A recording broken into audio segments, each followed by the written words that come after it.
नमस्ते दोस्तों, तो आज आपको एक बड़ी ही अचंभित एवं भयानक रहस्यमय कहानी सुनाऊंगी जिसमें आपको कुछ नई रहस्यमय बातें की जानकारी होगी। तो कृपा करके अभी चैनल को सब्सक्राइब कर ले। यह मेरा दूसरा नया चैनल है ताकि और भी रहस्यमय कहानी सबसे पहले आप तक पहुंचे। धन्यवाद। तो सुनिए। हिमालय की तलहटी में घने देवदार के जंगलों के बीच एक प्राचीन शहर के खंडहर छिपे हुए थे। इसे स्थानीय लोग भूल भुलैया शहर कहते थे।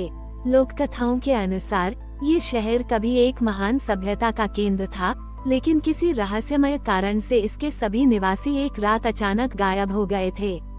जो बचा था वह था पत्थरों का एक विशाल भंवर, गलियां जो कहीं नहीं जाती थीं, सीढ़ियां जो आकाश में खत्म होती थीं, और दीवारें जो आपस में ही उलझ जाती थीं।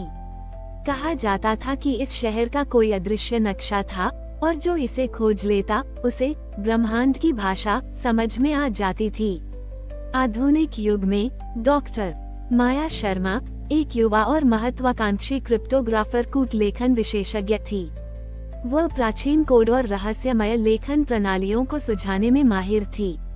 माया ने भूल भुलैया शहर के बारे में एक पुरानी अस्पष्ट रिपोर्ट पढ़ी थी, जिसमें बताया गया था कि शहर की दीवारों पर कुछ अजीबोगरीब प्रतीक छोटे उदे हुए हैं। एक वैज्ञानिक के रूप में वो किसी जादू टोने में विश्वास नहीं करती थी, लेकिन ब्रह्मांड की भाषा की अवधारणा ने उसकी जिज्ञासा को जगा दिया था। माया ने एक छोटा अभियान दल बनाया जिसमें कुछ अनुभवी पर्वतारोही और एक स्थानीय गाइड शेरपा तेंजिन शामिल थे। तेंजिन एक शांत स्वभाव का व्यक्ति था जो पहाड़ों के हर कोने को जानता था और भूल भुलैया शहर की कहानियों पर बहुत यकीन करता था। कई दिनों की कठिन यात्रा के बाद वे उस स्थान पर पहुंचे जहां पत्थरों का विशाल भूल भुलैया शुरू होता था। शहर में घुसते ही माया ने महसूस किया कि यह सिर्फ पत्थरों का ढेर नहीं था। हवा में एक अजीब सी गूंज थी और प्रतीक हर दीवार पर खुदे हुए थे, एक जटिल पहेली की तरह। माया ने अपने उपकरणों के साथ प्रतीकों का विश्लेषण करना शुरू किया। वे किसी ज्ञात भाषा या लेखन प्रणाली से मेल नहीं खाते थे। जितना ज्यादा वह उन्हें देखती, उतना ही ज्यादा वे उसे उलझाते। गलियां सचमुच भ्रमित करने वाली थीं, और हर बार जब वे सोचते कि उन्हें रास्ता मिल गया है, तो वे खुद को एक बंद सिरे पर पाते। तेंजिन ने सुझाव दिया, ये शहर दिमाग से नहीं बल्कि दिल से समझा जाता है मैडम। पूर्वजों का कहना है कि इसके प्रतीक केवल तभी अर्थ देते हैं जब आप उन्हें सही क्रम में अनुभव करें। माया एक वैज्ञानिक होने के नाते पहले तो इस बात पर हंसी। अनुभव से कोड कैसे सुलझाया जा सकता है तेंजिन, उसने पूछा। लेकिन जैसे जैसे दिन बीतते गए और उनकी वैज्ञानिक विधियां विफल होती गईं, माया धीरे धीरे अपनी धारणाओं पर सवाल उठाने लगी। एक शाम जब वे एक खुले आंगन में आराम कर रहे थे, माया ने देखा कि तेंजिन एक विशिष्ट क्रम में पत्थरों को छू रहा था और उसके होठों पर कोई पुरानी प्रार्थना थी। जैसे ही तेंजिन ने आखिरी पत्थर को छुआ, आंगन के बीच में स्थित एक विशाल पत्थर में से एक हल्की रोशनी निकली। माया ने अपनी सांस रोक ली।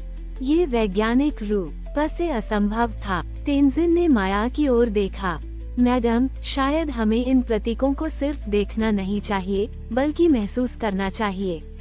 यहाँ की हवा में, पत्थरों में एक लय है। अगले दिन माया ने अपना दृष्टिकोण बदल दिया। उसने अपने उपकरणों को एक तरफ रख दिया और तेंजिन के साथ चलने लगी। तेंजिन ने उसे एक अजीब खेल खेलना सिखाया। वे पत्थरों को छूते, हवा की आवाज सुनते और अपनी आंखों को बंद करके गलियों की ऊर्जा को महसूस करने की कोशिश करते। धीरे धीरे माया को एहसास होने लगा कि शहर की संरचना में एक अदृश्य पैटर्न है, एक संगीत जैसी लय, एक गणितीय अनुक्रम। जब वे एक खास रास्ते से गुजरे जहां सूरज की रोशनी एक विशिष्ट कोण से पड़ रही थी, तो माया ने अचानक एक नया प्रतीक देखा जो पहले कभी नहीं दिखा था। ये प्रतीक पहले खुदे हुए प्रतीकों से अलग था और उसे देखकर माया के दिमाग में एक झंझनाहट हुई। उसने उसे छुआ और अचानक उसे ब्रह्मांड की भाषा समझ में आ गई। यह कोई भाषा नहीं थी जिसमें अक्षर या शब्द हों। ये पैटर्न की भाषा थी।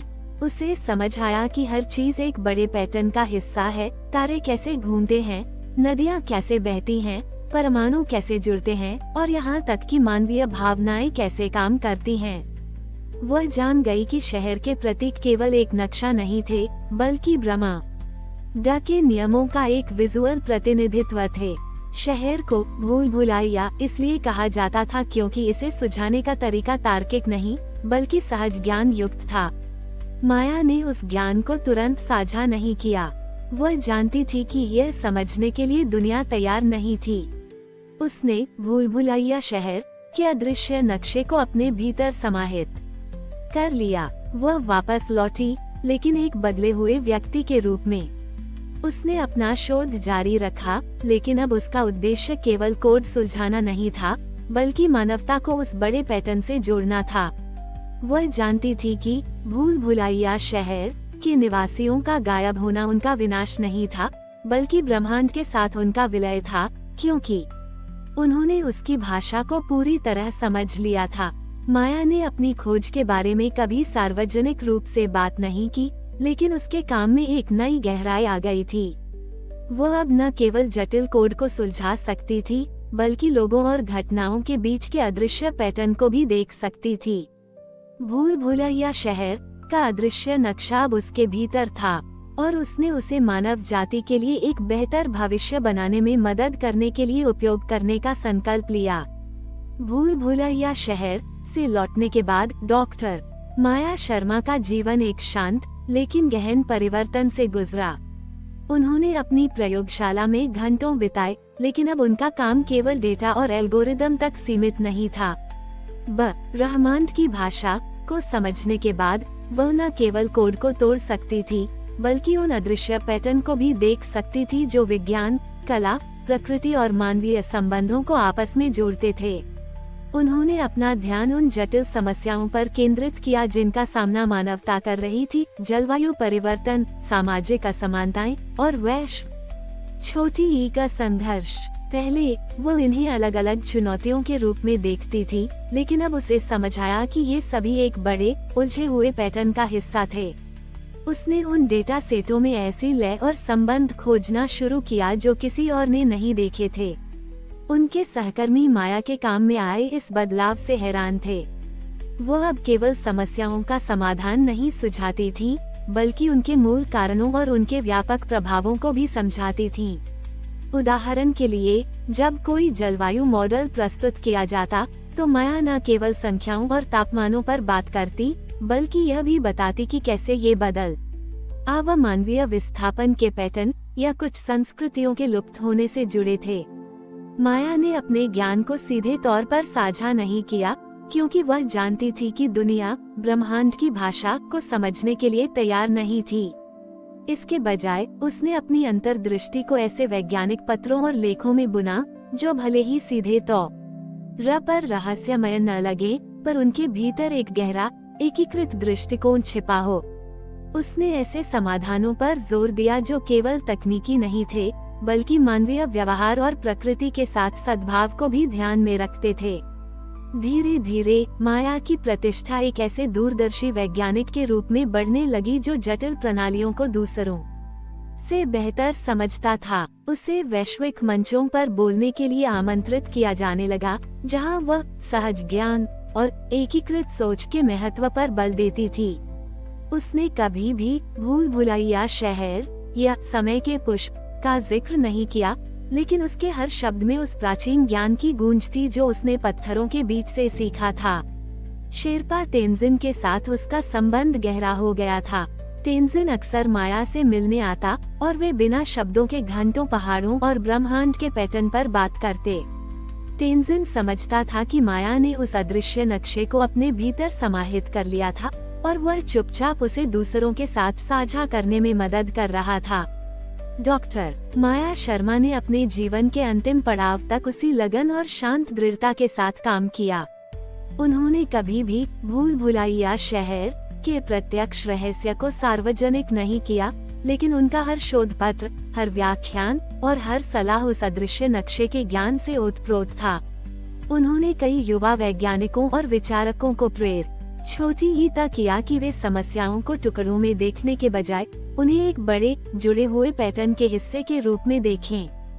माया ने उन्हें सिखाया कि सच्चा ज्ञान केवल प्रयोगशालाओं या किताबों में नहीं होता, बल्कि प्रकृति की हर चीज में और हमारे अपने अंतर्ज्ञान में भी निहित होता है। उनके प्रयासों से एक नई सोच का जन्म हुआ, जिसे इकोसिस्टम थिंकिंग या होलिस्टिक अप्रोच कहा जाने लगा। वैज्ञानिक, अर्थशास्त्री और सामाजिक कार्यकर्ता अब एक दूसरे के साथ मिलकर काम करने लगे, ये समझते हुए कि कोई भी समस्या अकेली नहीं होती। इस बदलाव से कई छोटे लेकिन प्रभावी समाधान सामने आए। ऐसे समुदाय जो अपनी जरूरतों के लिए प्रकृति के साथ सामंजस्य बिठा रहे थे, शहर जो कम संसाधनों का उपयोग कर रहे थे, और लोग जो एक दूसरे के प्रति अधिक सहानुभूति दिखा रहे थे। शेरपा तेंजिन माया के अंतिम दिनों तक उनके साथ रहे। वे अक्सर बिना बोले एक दूसरे की ओर देखते और मुस्कुराते, क्योंकि उन्हें पता था कि वे एक ऐसे रहस्य के साक्षी रहे हैं जो शब्दों से परे था। जब माया ने शांति से अपनी अंतिम सांस ली, तो तेंजिन ने महसूस किया कि हवा में एक पुरानी धुन गूंज रही थी, वही लय जो भूल भुलैया शहर के पत्थरों में छिपी थी। माया के जाने के बाद भूल भुलैया शहर का रहस्य एक खूबसूरत किंवदंती बनकर रहा, लेकिन डॉक्टर माया शर्मा का असली योगदान उनके पीछे छोड़े गए ज्ञान में था, उस अदृश्य नक्शे की समझ में जो उन्होंने मानवता को अप्रत्यक्ष रूप से सिखाया था।